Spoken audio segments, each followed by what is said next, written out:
And now back to authors, writers, books, and beyond. Hi, welcome back to the third segment of Authors, Writers, Books, and Beyond. Again, this is the May show with my wonderful guests, Linda and Ken Champion. And you just hopefully heard their amazing teamwork in the reading of a fairy tale with musical accompaniment perfectly timed. And so I'm going to talk a little about, actually, you just dropped off. They dropped off 2 books next door to Wolf at Hine & Company Bookstore, which this station is right next to. And that bookstore is where I pretty much live. And you can go in there and find fairy tales, rare, new, used books, and, of course, the new Baker Street West upstairs, and the new tea house that opened in May, which I'll be booking my birthday party in July there with my critique group. And we critique there, amateur writers, and they offer a wide variety of not just books, music, costumes, and we did our photo shoot there just to you should never give a bunch of writers a bunch of costumes. We played and had fun, and be sure you visit them next door. 2 stories. Don't just do the downstairs. There is an upstairs too that is phenomenal. So this book, Fairy Tales for Life, and it is a collection of 14 fairy tales, is now available at Hine & Company Bookstore. And I think you will, if you enjoyed the last segment, I read through the book, and they're just lovely fairy tales. And Ken's right, they are for both children and adults. They're not just limited to one or the other.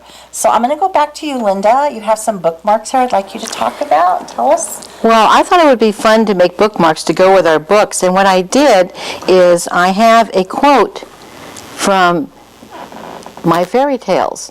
And so what I like to do is I give a person one of these bookmarks. I say, which fairy tales does this come from? And so what I would like to do is to present to you the bookmark that goes with the story True Love. Oh, thank you. And first I was going to make you go through all of the bookmarks, but then I thought that's not too friendly, so I'm going to give you the one that goes with True Love, and so you can remember the story, and here you go. As a matter of fact, that was probably the most popular one, and so I had to really look hard to find it, but there you go. And do you recognize the quote from the fairy tale? I do. It's towards the end of the story. My dear young woman, he said, I cannot offer you riches, but I can offer you something far better, true love.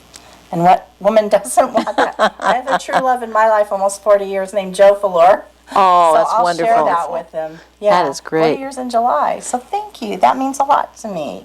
I appreciate that. I'll put it as a marker on that story. Wonderful. I would like to ask you, Ken, because you two work so in sync with each other. How did that come about? Did that take a period of time?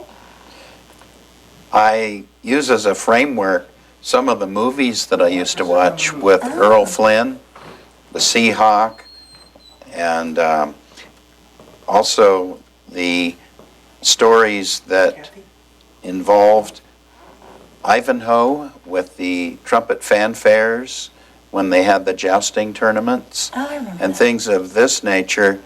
And here we were with the prince and the palace and all of the medieval type of area where the fairy tale was taking place. And so I thought that some of these fanfares could fit in with that. Almost certainly. I loved Errol Flynn. Yeah. Yeah, your shirt reminds me of him. It was a wise pick. It was not an accident. It was not an accident. He was quite the swordsman in his day. Yeah, he was. And Do you ever do swashbuckler. that for effect at all? No, but I really enjoy the early wooden ships, wooden sailing ships, and I plan on coming out with some adventure poetry to add to our website that we have Linda's 2 books on, Fairy Tales for Life and the Sporty Dog book. And what is that website? This is championwritingcreations.com. What a lovely addition that would be. We set up the website so we could add our books as we published and wrote more. And actually, Ken has already written all of the poetry. poetry. I mean, when I met him, he told me he was a poet, and I thought, this could be good. Turned out. So when he gets the book done, we're going to add it to our little collection, and then we'll have 3 books. Are you both romantics by nature? Yes, and I think that's what kind of draws us together. And you were asking the question, how we work together. I think we just have an appreciation for each other because we had so many ups and downs on our way to meeting each other that when we finally met each other, Ken is so easy to get along with.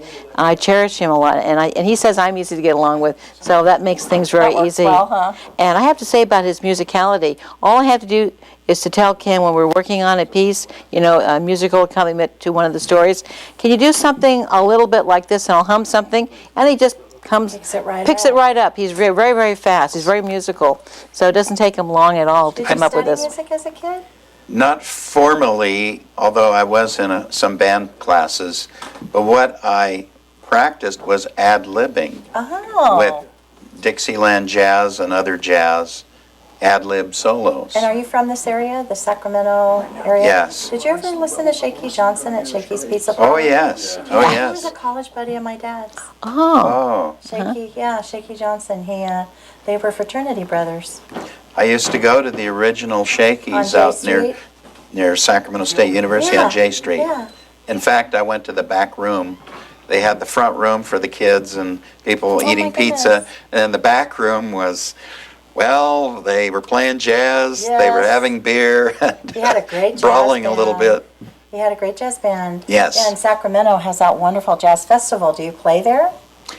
Yes, I mentor some of the jazz musicians that participate. I've never been in a band of my own, but I do ad-libbing with where you sign up and they put pieces of the various groups together, and you just Wow, you play guys on are the great. spot. You do your own arranging on the spot. So are you two always working on something new together? Well, it seems like we are. There's something that's always coming up with very busy life. That's why we had to get planners, because we didn't want to get our wires crossed. So we always have something going. We've done 4 of the stories in the Fairy Tales for Life. And you've been on Sacramento TV recently. Yes, Channel 17. Did you do the same story or a different one? We've actually done, let's see, altogether we've done, let's say, 3 different stories. We did the clock, and in that story, now that's a hard one to do on trumpet, and Ken actually made his trumpet sound like clocks ticking. Ticking. Now, I you would was think, very You would mechanical. think that would be impossible, but he came up with the cacophony of sounds like this, tick, tick, tick, tick, and so we did that one, and I did the Dragon Slayer was the first one that I did, and I did that Are one. kids real drawn to that one, the Dragon Slayer? I think so. They usually get something out of each story. As Ken was saying, and he's absolutely right, fairy tales can be understood at different levels. You get the level on top for the younger kids, and as they mature, they pick up some of the other issues which are Layers. just below the surface. It's Right. layered. Right. I loved the clocks. I read that one, and I don't want to give too much away. That was one of the ones I reread 3 times. Oh, that's I took nice. it today when I was brushing up again at the hairdressers at Robbins, and I love the concept you came up with. That clocks kind of fascinate me. I love clocks too. And the clock we use, is from our home. So it inspired me. There's an actual clock that inspired me, and so my artist, Rose Fonte, was able to draw the clock exactly, and it's one of the illustrations in the book. And now Rose you found her through your son? My stepson knew Rose. Actually, he was best friends with her brother. And so when I was working on the first book, I needed somebody who could draw a dog. All I needed was a dog drawing. So Nathan, our son, said, well, why don't you ask Rose? I bet she could do it. So I called Rose, and sure enough, she did this. And then when I had the second book going, I says, Rose, would you like to do a drawing for each of the stories? And she was on board immediately. So this cover is her art? Yeah, this is her art, pencil art she did, and there is an illustration for each of the 14 stories. I saw that. I loved this. It actually kind of looks like you two, younger. I wonder how that I happened. don't know. But it's in the story, the picture within itself has because I'm a literary writer. Okay. A lot of layers of literary in here with the castle. Right. And entwining of the trees. Has little elements, you know, of the different stories. All of them are in there. I was looking for as many as I could find. Now, would you like to hear a story about what's behind the Friends?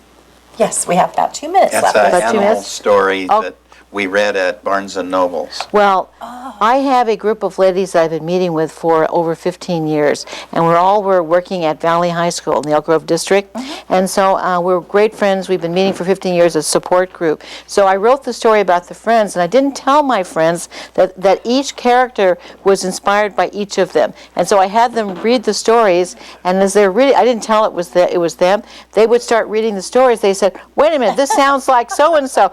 And they went, "Come on, Linda," and yeah, but actually it's dedicated to my friends. Had Yes. their mannerisms Yeah, their in the animals. yeah. So fairy tales are a lot like just fiction, is you will fictionalize some nonfiction. You will take nuggets of truth from nonfiction and go off. That's right, just little bits and pieces, and it's more fun to take just a little bit rather than a whole lot. It's kind of like salt, right? Yeah, because each story had a uniqueness to it.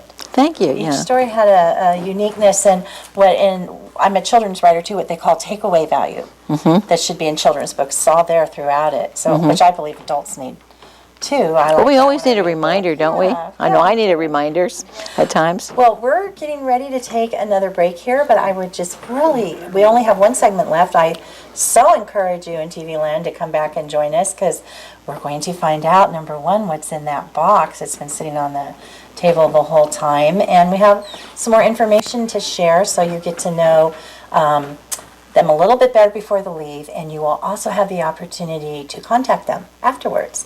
So thank you again. We'll see you in a little while. Bye-bye.